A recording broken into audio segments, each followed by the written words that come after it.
Welcome to the Swipe Right Effect podcast, where we will be sharing with you the power to get unstuck by swiping right on yourself. Your host, author C.K. Collins, aka Kelly, gets personal with her guests, sharing stories of themselves getting unstuck with wisdom and guidance. Where do you feel stuck? Are you waiting to get your new life started after a big change? You've come to the right place. Kelly's book is available on Amazon and through your local bookstores. Look for the Swipe Right Effect, the power to get unstuck. Kelly's interviews with 10 friends from around the world unlock powerful truths to getting your new life started. So with that said, let's get started. Hi, all you listeners out there. Welcome back to the Swipe Right Effect, the power to get unstuck. Really excited that you're joining us today, and I can't wait to share this conversation with our very special guest, the Reverend Caren Teichmann. She's a dear friend and someone who's always been there for me, especially when I was stuck. So, Caren, will you introduce yourself a little bit to our listeners, please? Yay. Hi, Kelly. Thank you for inviting me to be a part of this conversation. I'm so excited about what you're doing, and I'm so excited for the women and the men who are going to, get to know you and your people, because you have a really remarkable network. And that is a huge part of getting unstuck for sure. So that being said, I am Caren Teichmann.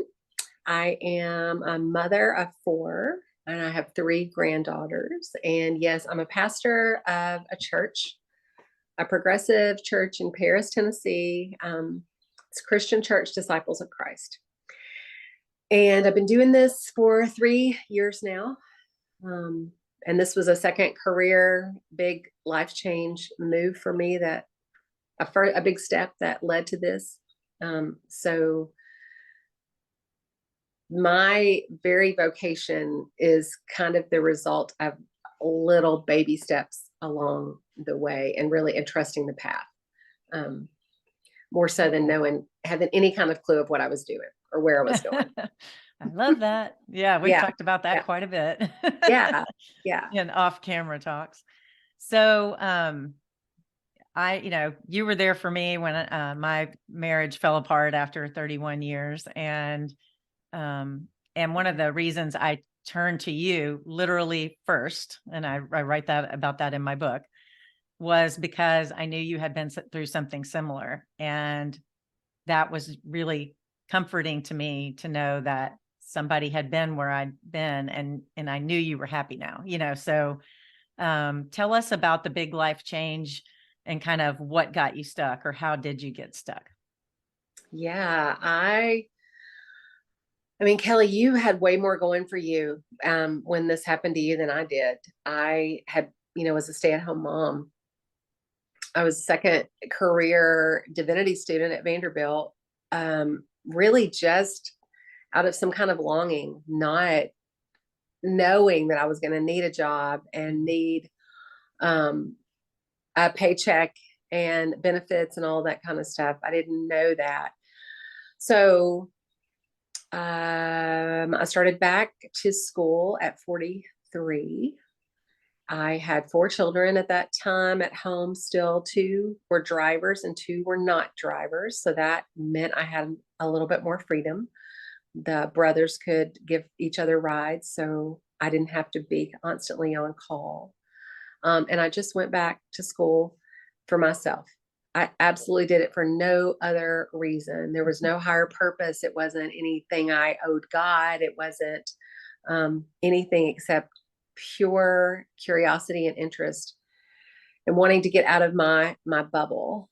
And then at the end of that journey, when I graduated 4.5 years later, within 3 weeks, I learned that my ex-husband was unfaithful. I learned about it through text. He sent me a text that was meant for the woman who was going to meet him. Yeah. And so then everything changed for me in that moment. And I hadn't worked since 1992, and this was in 2013. So 10 years, it's been 10 years. I've been thinking about that lately too. So that was the earthquake, that was the flood, that was the unnatural natural disaster that really pushed my kids and me out of our home, out of our hometown. The financial situation was bleak. I also wasn't aware of that. So that it was just a mess. It was just a big mess. And so when you called me, all I could think about was you have a business. You have you had some confidence that I didn't have. Your girls were older. Yeah, it's very different. Yeah, for sure. They were out of college. So because I had 3 in college and 1 still in high school. So I knew that you could do this. I knew it was going to be awful and hard. And I knew that you felt like, one of the symbols I talk about a lot with people is the butterfly and the way the caterpillar transforms into the butterfly. And actually what happens when the caterpillar spins the cocoon, the caterpillar completely dissolves into goo, absolute and total goo. And that's the best metaphor I have for describing that feeling of goo. Yeah. And you don't know that you're going to fly when you're the goo, but the other butterflies know, like, oh, this is what's happening, and it's going to be painful. It's going to hurt, but it's not going to last forever. Yeah. And it's also like nature's taking its course. Yeah. Yes. The body and the mind eventually deal with the trauma. And luckily, not everybody does have a great support network. And right. And even if you do, if you don't take advantage of them, if you don't reach out to them, it's just almost impossible to move forward. And so that's what this podcast is about is, what are those first steps and how does each person figure out what their first step should be, or when do they see themselves as worthy and ready to pick themselves up again and stop being goo. I love that. Yeah, because this is a transformational experience, whether it's a divorce or just a breakup or losing a spouse. These are transformational moments that are hard. And, it's not always easy to get good at doing the hard things. It's so difficult. So what did you do what was kind of your first step to focus on healing? You had just graduated. I just graduated from Vanderbilt. So something that I did a year and a half before graduation, I had to write this thesis. And I needed motivation to write my thesis. So what I did in November of 2012, I bought for myself and committed myself to a pilgrimage to Iona in Scotland. And that was my reward. That was my carrot that was hanging out there to keep me writing, to keep me researching, to keep me footnoting, to have these difficult conversations with my readers and then have to go back and edit and edit and edit again. It was just like, okay, but after graduation, I'm doing this trip to Scotland. That actually turned out to be not what I thought, not why I did it in the first place, but it actually turned out to be the placeholder, something to look forward to. Right. I had to commit to that trip. My attorney was telling me not to go. Something inside me said, I'm going, because it was a 3 or 4 week. It was either 15 or 20 days. It was a big trip, big time gone. And, but it was already paid for and it was there. And that trip, committing myself to that trip, doing it just for me, traveling on my own without a husband, without kids in tow, having no one else that I was responsible for, was huge. It was absolutely huge. step, education, first course in who am I? I had Yeah. no idea what I wanted. I hadn't asked myself what I wanted in 26 years. I knew what everybody else wanted and what they needed, and I was keenly other focused. So, having done that for myself, something in my soul in 2012 in November said, "You're going to need this," Yeah. and I had it, and so that was a huge, huge step for me. So I think I would say, I do say to a lot of people, look back over before this thing happened, look back over 6 months, 9 months, 12 months. Can you see things?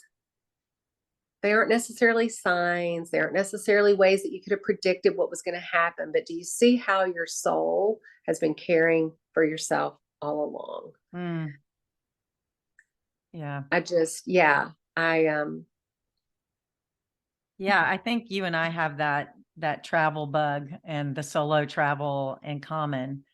And I know that, so when I hiked the Camino in 2018, it was just months, 12 weeks, I think, after we separated and after the infidelity came to light. And that was just a complete game changer for me because, again, like you, I had never traveled by myself. I had always had my kids or my husband. And it does more than give you time. Like you think, oh God, I'm just going to get away. I just need to get away. But it does so much more. It builds your confidence.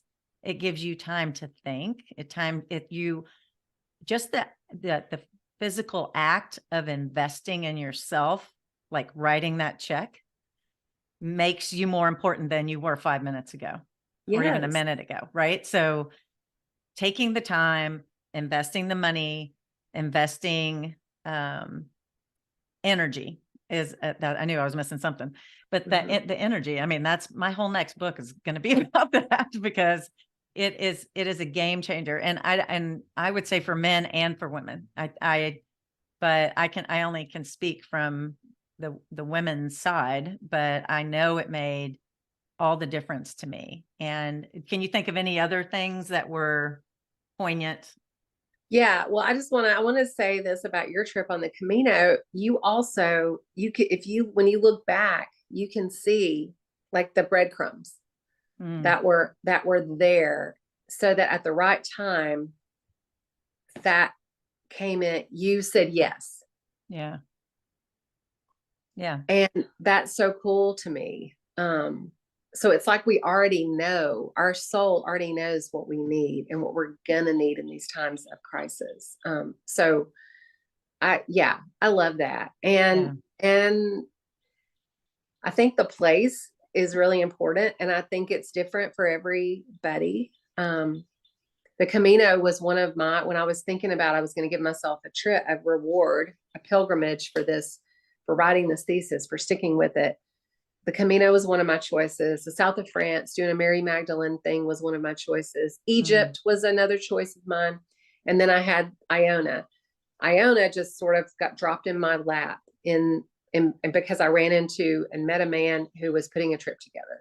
Yeah. And it was just like, oh, here it is. This is what I'm going to say yes to. So thinking about these things ahead of time, paying attention when they are presented, and now you have either the means or the time or whatever. It's not random. That's my whole point. Is it's Yeah. not random. Right. And I think, especially at home moms, but even working moms, I think you have so many priorities that, like you said, I knew what everybody else wanted, but I didn't know what I wanted. And so even if the only thing that you do when you've been through this big life change is that when somebody presents something and you pause instead of going, I can't do that. Like, Yeah. pause, see how it feels, try it on. My friend Bill had suggested I go on the Camino many times.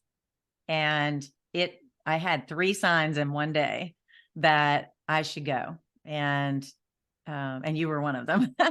Yeah. I finished watching that movie and I thought, I got to call Caren and ask her about this. And you called me within 7 seconds. It was insane. And so I just knew, and I just think it's so important. I want people to understand, no matter what you've been through, your intuition has probably been squashed. It's probably been stepped on. You've probably had punches in the gut, and where you just like, or you just go, I knew it. I knew it. How many times have you said that in your life? I knew it. Well, that was your intuition. So when you're going through a big life change, be looking for opportunities to invest in yourself. And when you feel those butterflies or you get those goosebumps, listen. Don't automatically say no. Pause and think about it. And if you are, if you're struggling, I mean, what was my first thought when I finished watching the movie The Way? I need to call Caren. I still wasn't trusting my own gut. I had been talking to Bill the night before, and then you called, and then I picked up a devotional, and that was the third sign. I will walk this path with you. It was amazing. And then from that moment on, I was so sure. I was so sure I was supposed to go. I never even looked back. And so I just was writing about intuition on Sunday, and about how hard it is to start trusting yourself again when you've been through something hard.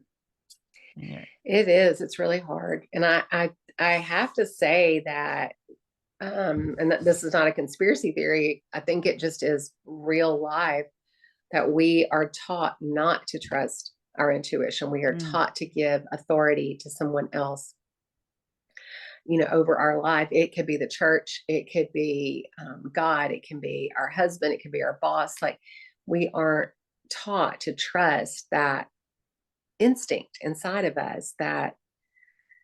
So it's a really hard lesson to start, because what if you're wrong?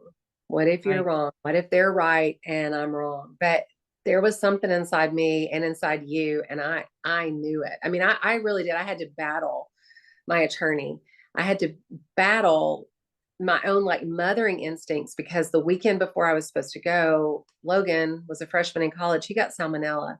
I had to rush down to him, stay with him. I didn't know if we were going to the hospital or not going to the hospital. I'm trying to keep him hydrated. I left him and he was still sick. Yeah. But I thought, he has a father. Why do I have to give up the thing? And I do. And I feel like the universe was really, really giving me these opportunities to choose me, and making it, it is difficult. It's just difficult. It wasn't making it difficult, but it just is difficult. Right. But I still did. And I'm so glad that trip changed everything. The people I met on that trip led to the first job that I got. That led to the second job that I got. That led to the third job that I got. It's just step by step. And I think that is something you learn on the Camino too. Is it is really a journey of a step, and your companions in the moment are so important. Our teachers are everywhere. Yeah. I think I had always, before that experience, I had maybe every once in a while, I would have thought, is that a sign? Or, so I remember having thoughts like, God, I feel like my grandmother's trying to tell me something. Why do I feel her in the room with me? Or why do I even think it's her if I'm feeling something, and so I'd love to step off onto that too, like different perspectives, signs. I think people who are religious sometimes say that a sign has to be from God, or I'm not getting a sign from God, and so I'm not going to do it. And so I think I want to start by saying God gave us intuition. We are made this way, and we all have that internal yes, no going on. And I know when I haven't followed my intuition, there's been a couple of times in my life when two really bad things happened to me because I didn't listen to my intuition. I listened to what other people were telling me. And so I think that it's really important to keep saying that listen to yourself. And if you're in tune with the universe, or you're in tune with God, then that intuition is going to be high functioning for you. So what are some of the ways, like, I know you wrote about dreams in your final paper, your thesis. Yeah. And can you talk a little bit about that? Like what that journey was like? I think this is an excellent way to like begin to notice like what is not spoken. So when we dream, our thinking, rational, out here, waking life self obviously is asleep. Hmm. So all of that input, all of those signals, all of those things are gone away. And then from the depths of what is true for us personally, but also there's a connection to like what is true universally. And Carl Jung calls it the collective unconscious. Hmm. That we have access to that. And so it can speak to us. And a lot of people call that God and the Holy Spirit. It just depends on your vocabulary and your spirituality, really, whatever you want to call it. But these images come to us that will teach us something that we need to know, that we aren't aware of. And it's big.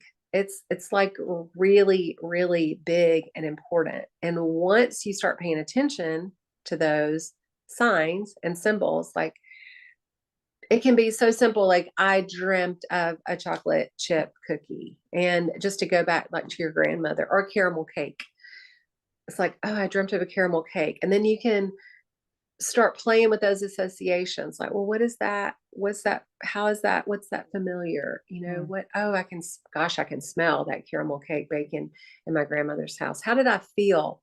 How would I feel when she was baking? Oh, I felt so loved and special, and I was excited about the future. Or it's just, then you can play off of those, and you can actually recreate that sense in yourself. And that's really that's the gift of the dream, is to say, I'm still in there. Hmm. There's still like life out there. It's still possible to be like a little child. And that, if you're a Christian, that's something that Jesus says often, like we have to be like little children, which Hmm. means enthusiastic, which means loving the world, which means getting excited about like a cupcake is the biggest deal. You walk into elementary school with cupcakes, it's like those kids win the lottery. Like, I mean, it's just, there's something about that enthusiasm, celebration of being a child. And so our dreams can sometimes awaken that in us, if that's what we need. Or Hmm. maybe it's a reminder of some piece of wisdom that we've heard before. Maybe it's a reminder of another time where we felt lost and alone, and we got through it. But my story about my ancestors, this vision of my ancestors, female, um, in feathers. And so what happened for me with that was I began to like look for feathers. And then all I needed to know when I saw a feather was, I'm not alone.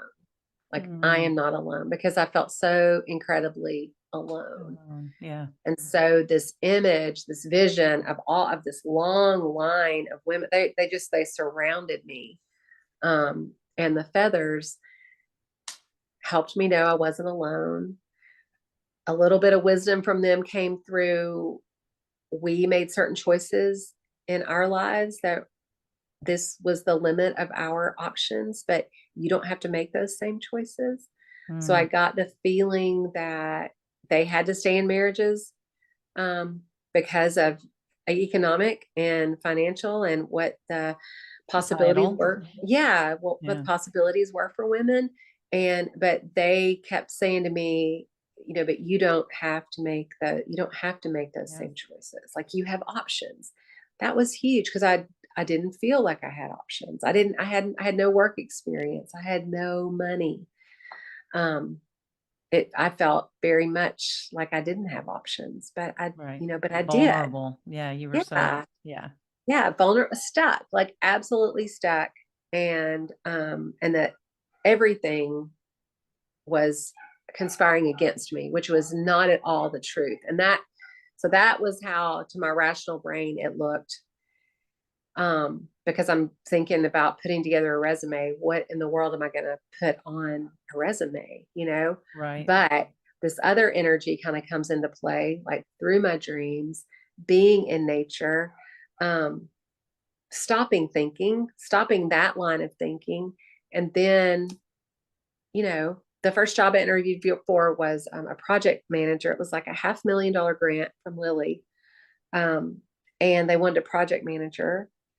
And I just started thinking, well, I've raised 4 children. Like, I think that's That was quite project a project. management, right? I think that's project management. And then I just had to sort of learn the vocabulary around how I would communicate that on a resume. I mean, again, it's all language. Yeah. And you have this exercise in your book, your resume builder, Yeah. of like doing this examine, if you will, of your life and going, here are some skills I have. Conflict management. Yeah, I raised 4 kids. 4 boys. Yeah. Who probably wrestled all the time since they're, I'll say wrestled since we're from Tennessee. Yeah. So I've experienced in conflict management. I can motivate. I can, it was just and like, you had been a teacher, that was a big deal. Yeah. Yeah. I had all this nonprofit and volunteer experience that I didn't really value, that I learned how to value. So it really was tapping into my intuition and into this wisdom, this ancient, eternal wisdom of women that helped me move forward when all the empirical evidence out here said, you're screwed, Talk a little bit, because if you don't mind, I'll lead us down this path. But I know when you were saying at one point you were just looking at your life saying, I'm panicked. I'm screwed. Like you just said, I'm panicking. Why is nobody else panicking for me? Oh, I love that story. I love this. Tell us that story. That was so good. That was just, I don't know. I'm trying to remember how I said it. But yeah, it looked like that to me. It looked like there was no future that was good for me. But nobody else saw it that way. So you were picturing yourself homeless, living in a box on the side of the street. Yeah, totally. That is what I'm thinking. But nobody is in this with me. Like, not a person is worried about me. And I didn't get that. I didn't understand, why aren't y'all worried for me? Why aren't you scared? And then you and other people, said, okay, let's go. Let's take this journey. Worst case scenario. I remember saying, I'm living in a box on Broadway in downtown Nashville with a sign that says, we'll work for food. And then you said, well, how would that be, as opposed to this lie that you're living in Brentwood? And I was like, oh God, that is so much better. That would be so much better. Yes. Because I knew I could make that work for me. Oh, I can do something with the box.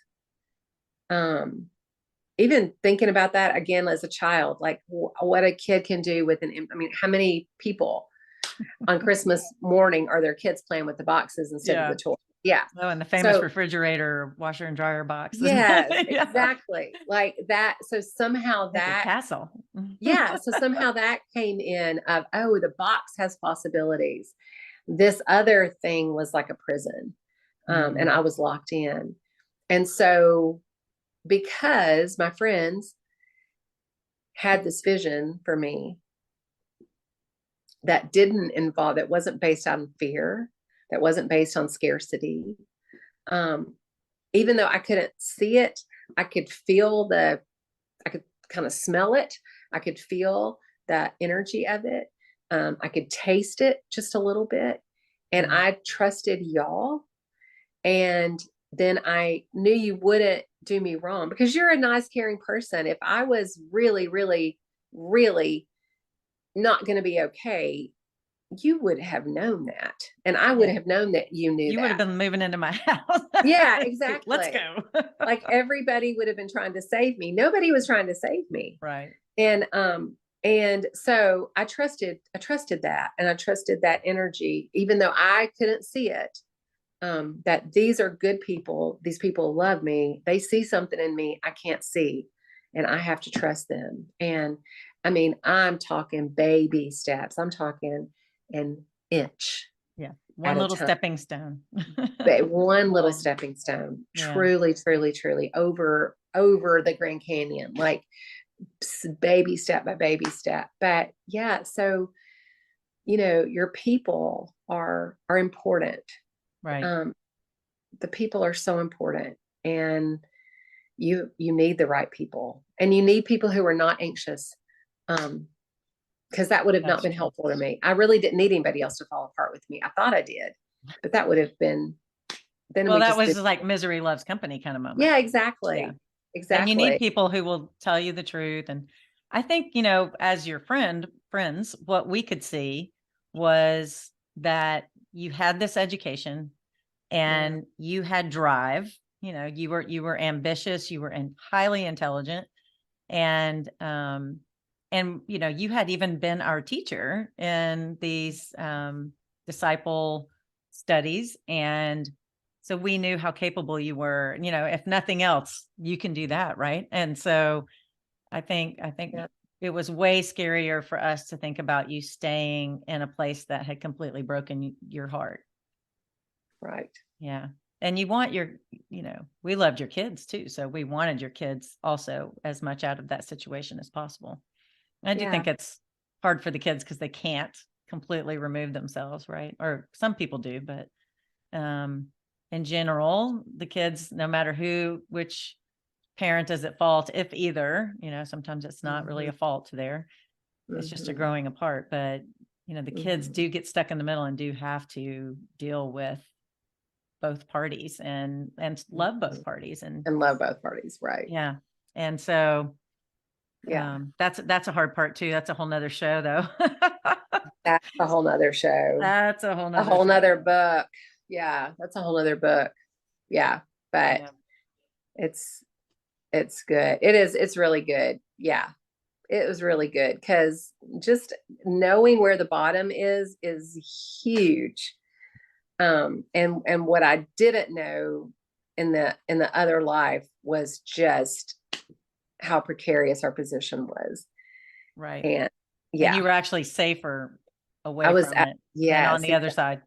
Yeah. Exactly. And so and probably your children as well. Yeah. Totally. So flip that. So now, you went through that. I don't remember how many years it was later, probably 6 years later, maybe, if that much. Anyway, you had to turn around and help me through that. And now as a minister, I'm sure you're helping a lot of people through things like that and challenges like that. So what is your mindset now? You have, your master's in divinity, you're a reverend, you've been a friend to me and others who've been through that. So what's your mindset now to be on the giving back side of that? Yeah, I think it's important that I am a pastor and I have a past. I said this to this is so funny. You may have to edit this out of the podcast, but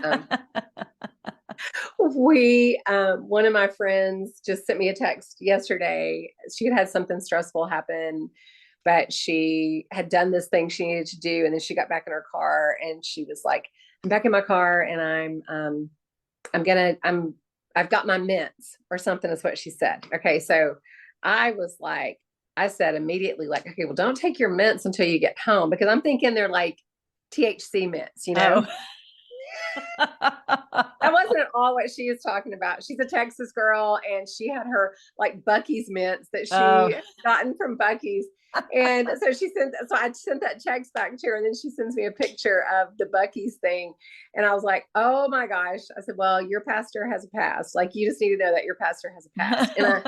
And I think that's has really been important for women in this small town in Tennessee, to know that when I listen to their story, I'm not judging anything that happens to them. I'm not judging any decisions they make.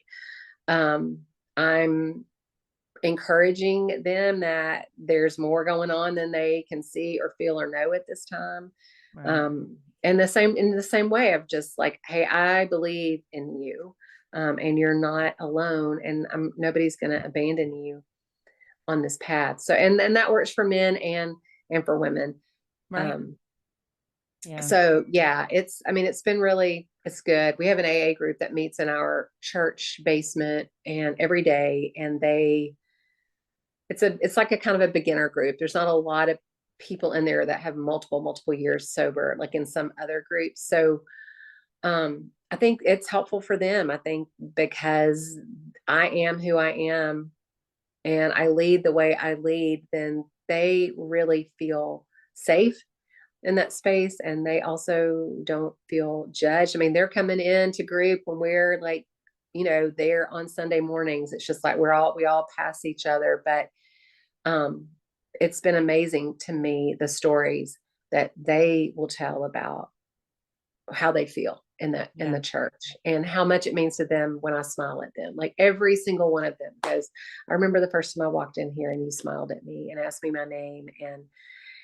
And I just, I don't even think about that. It's not something like I have to remember to do. It just is. It's like I've been there. Yeah. Well, when you go through something traumatic, which is, what the book is about, what this podcast is about, the big life change and coming out on the other side is, it's transformational. I think I said that early on, but some people can recover faster than others, but I also want to constantly be saying it is a process and it takes time, and you don't want to hear it because you're just like, oh no, I'm just going to get over this real fast because I don't like feeling this way. And I think the more I did that, the more stuck I got, because I wasn't taking time and I wasn't doing the right kind of work. I was really feeling rejected, and I just was, how do I stop feeling this way? How do I stop feeling rejected? And what I needed to do was stop rejecting myself. And I needed to be figuring out how to look in the mirror and say, you are enough, you are more than enough, and you're strong and you're beautiful and you're going to be okay. But I couldn't do it, and it took my friends saying that to me to change my perspective.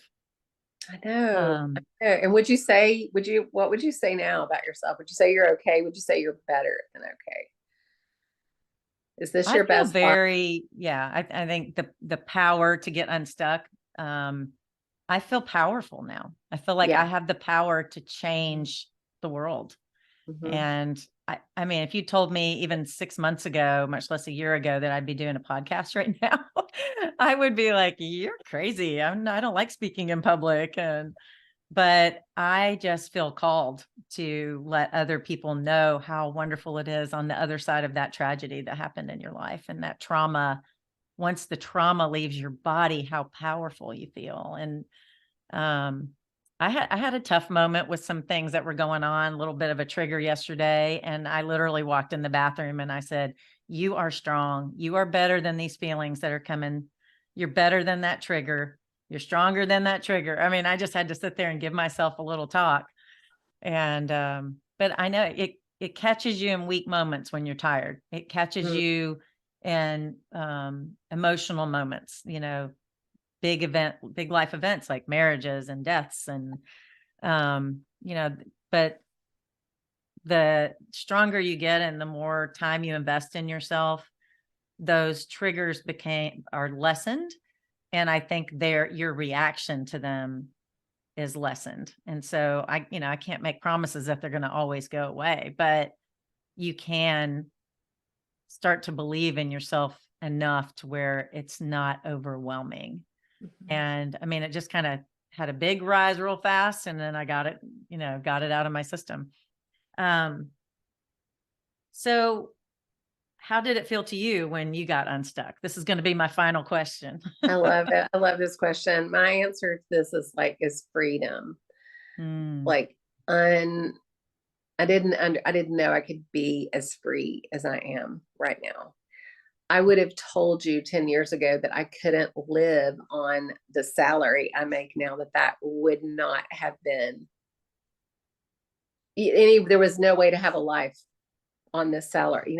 That is so silly. Like, I was so limited in what I knew of the world, and sort of that prison, being imprisoned in that little bubble, what I thought a successful life looked like, and now I just feel so completely free. And the only thing that matters is if something makes sense to me, and I don't even have to explain it to anyone ever. I don't have to. And I really didn't know that was possible, that I wouldn't always be at the end of a string somebody else was pulling. Right. Oh, wow. Yeah. That's powerful. Yeah. Yeah. I want to go back to how you started this with the butterflies. Yeah. So I feel like you and I have talked about butterflies, and we see them when we're together sometimes too, but and taking that, like, we've been through the goose stage, and we, grew some wings, and like you said, we're both free now, and we're free to fly. And I feel like that freedom, that, gosh, what's the right word, that we gained by also doing the solo travel and investing in ourselves, and putting yourself out there, that's truly difficult when you first do it, and it's scary.